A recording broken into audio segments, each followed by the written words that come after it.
ஈ.வே. ராமசாமியின் இறந்த நாளை முன்னிட்டு அவரின் கடைசி பேச்சை. தந்தை பெரியாரின் இறுதிப் பேருரை. மரண சாசனம் என்கிற தலைப்பில் 17 டிசம்பர் 23 நாள் விடுதலை வெளியிட்டுள்ளது. அதை பற்றி பார்ப்பதற்கு முன் நம் சேனலை சப்ஸ்கிரைப் செய்து ஆதரவு தாருங்கள். உங்கள் ஆதரவு நமக்கு ஊக்கமளித்து. இன்னும் நம் பங்களிப்பை சிறப்பாக செய்ய உதவும். நன்றி. இனி காணொளி. 60 ஆண்டு காலம் விடுதலைக்கு ஆசிரியராக இருக்கிற கி. வீரமணி. எந்த செய்தியை வெளியிட்டாலும் தங்களுக்கு சாதகமாக இருக்கிற செய்தியை வெளியிட்டு. தங்களுக்கு பாதகமாக இருக்கிற செய்தியை மூடி மறைக்கிற ஈனமான ஆசாமி தான் என அனைவருக்கும் தெரியும். ஆனால் ஈ.வே. ராமசாமியின் கடைசி பேச்சை வெளியிடும்போதும் கூட. அதே செய்தி மோசடி தான் வெளிப்பட்டுள்ளது.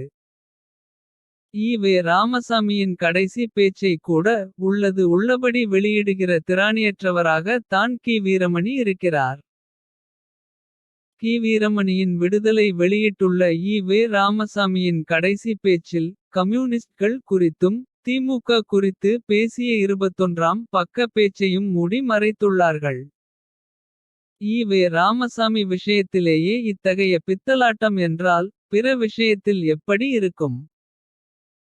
ஈ.வே. ராமசாமியின் பேச்சையே கி. வீரமணி மூடி மறைக்கிறார். இருட்டடிப்பு செய்கிறார் என்றால். அதற்கு 2 காரணங்கள் இருக்க வேண்டும். ஒன்று, ஈ.வே. ராமசாமியின் கருத்து அருவருக்கத்தக்கதாய் இருக்க வேண்டும். அல்லது உண்மையற்ற தன்மையை கொண்டு ஏற்க முடியாததாய் இருக்க வேண்டும். எப்படிப்பட்ட காரணமாக இருந்தாலும். இரண்டுமே ஈ.வே. ராமசாமியின் அறிவிலுள்ள பழுதை தான் காட்டுகிறது. கி. வீரமணியின் விடுதலை மறைத்த கம்யூனிஸ்ட் குறித்த ஈ.வே. ராமசாமியின் பேச்சை பார்ப்போம். ரஷ்யாவிலே கம்யூனிஸ்ட் இருக்கிறான். அவனுக்கு முதல் வேலை கடவுளை ஒழித்தான். கோவிலை இடித்தான். பாதிரியை எல்லாம் வெட்டினான். இங்கே இருக்கிற கம்யூனிஸ்ட் என்ன பண்ணுகிறான். பொறுக்கி தின்கிறான் என்கிறார் ஈ.வே. ராமசாமி. இந்த பொறுக்கி தின்பது என்பது மாதிரியான வார்த்தைகளை சல்லிப்பயல்கள் தான் உபயோகப்படுத்துவார்கள். ஆனால் பகுத்தறிவாதி ஈ.வே. ராமசாமி அதை தயக்கமின்றி உபயோகப்படுத்துகிறார். வார்த்தைகளிலேயே கண்ணியத்தை. நாணயத்தை கொண்டிராத நபரின் கருத்துகளில் மட்டும் என்ன நாணயமிருக்கும். தன் கட்சியை வளர்க்க ஒருவன் திரட்டுகிற நிதியை எல்லாம் பொறுக்கி தின்கிறான் என ஒருவன் சொன்னால். அது வடிகட்டிய அயோக்கியதனமாக தான் இருக்கும்.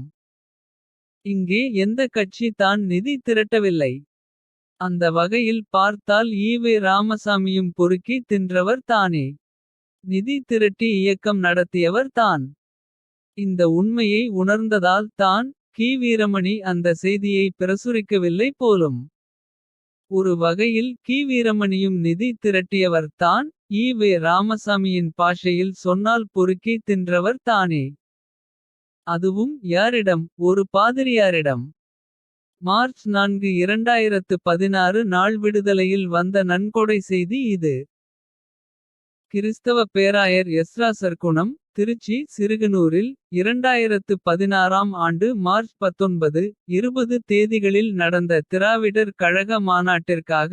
கி. வீரமணிக்கு 50,000 தந்தார் என்கிறது செய்தி.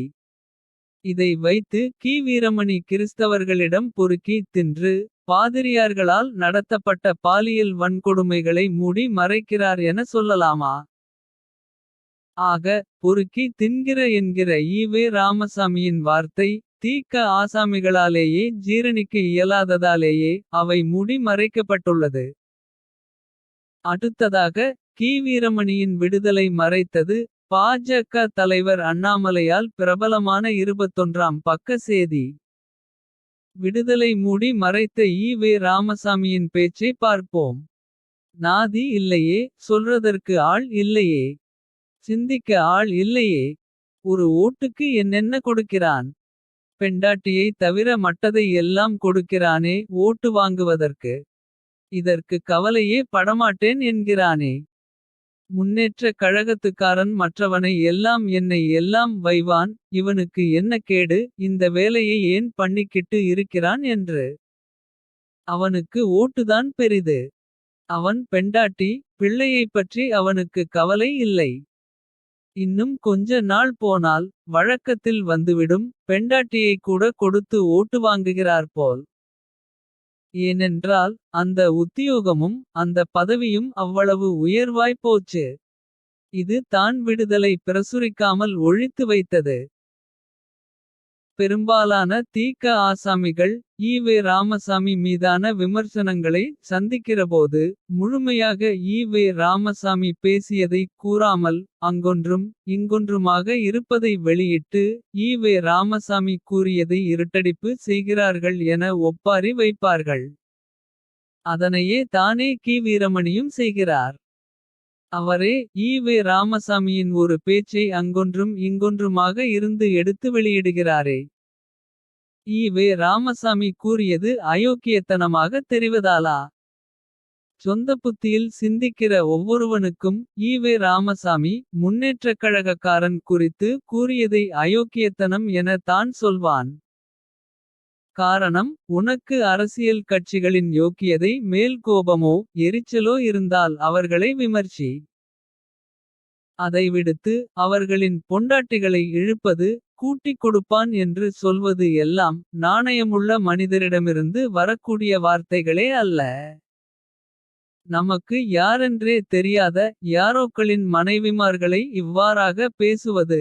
பெரியார் என சொல்லப்பட்ட நபருக்கு அழகல்ல என ஈவே ராமசாமி நினைக்கவில்லையே.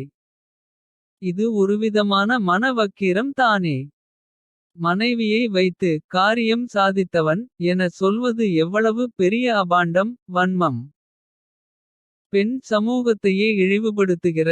மானபங்க படுத்தக்கூடிய அரக்கத்தனமான வார்த்தைகளின்றி வேறென்ன. பொது வாழ்க்கைக்கே பெண்கள் அச்சப்படும் சூழல் உள்ள நிலையில். அவன் பொண்டாட்டியை கூட்டிக் கொடுத்து ஓட்டு வாங்கினான். என சொல்லும் இந்த வாயே நாளை என்ன சொல்லும். மாதர்களை யாரோடு போய் எப்படி காரியம் சாதித்தாள் என. ஈவே ராமசாமி அப்படி பேச தயங்கக்கூடிய அல்லது அச்சப்படக்கூடிய நபரோ அல்லவே. மனைவியையே தாசி என நண்பர்களிடம் கூறவில்லையா. மேலும் ஏற்கனவே அப்படி பேசிய நபர் தானே. 10 பணத்துக்கு மிஞ்சிய பதிவிரதை இல்லை என்று கற்பின் பித்தலாட்டத்துக்கு ஒரு பழமொழி சொல்வது போல். ஈவே ராமசாமி பகுத்தறிவு கட்டுரை செப்டம்பர் 30 1934. அதாவது 10 பணம் கொடுத்தால் பதிவிரதை என யாருமில்லையாம். ஈவே ராமசாமி பழமொழியை சொல்லி உதாரணம் சொல்கிறார். எங்கே வாசித்தார் அந்த ஈனமொழியை என தெரியவில்லை. அறிவு நாணயமுள்ளவன் பெண்களை இழிவு செய்யும். ரணப்படுத்தும் இந்த பழமொழியையே தூக்கி எறிவானா அல்லது பழமொழியை தம் பேச்சுக்கு துணைக்கழைப்பானா. இது தான் ஈவே ராமசாமியின் அறிவொழுக்கம். இத்தகைய மனப்பாங்கு மனிதன் அவன் பொண்டாட்டியை கொடுத்தாவது ஓட்டு வாங்குவான். என சொல்லாவிட்டால் தானே ஆச்சரியம். என்றைக்கு கி. வீரமணி ஈவே ராமசாமி கூறியதையே கத்திரி போட்டு. சென்சார் செய்து தம் பத்திரிகையில் பிரசுரித்தாரோ. அப்போதே ஈவே ராமசாமியின் அறிவோக்கியதையின் லட்சணம். ஒழுக்கம் என்பன பெரியார் திடலிலேயே சிரிப்பாய் சிரித்து விட்டது என தானே அர்த்தம். மேலும் இந்த விஷயத்தில் முன்னேற்றக் கழகக்காரர்களை குற்றம் சாட்டி பிழை கண்டு விமர்சிப்பதற்கு முன். ஈவே ராமசாமியை தான் முதலில் விமர்சிக்க வேண்டும்.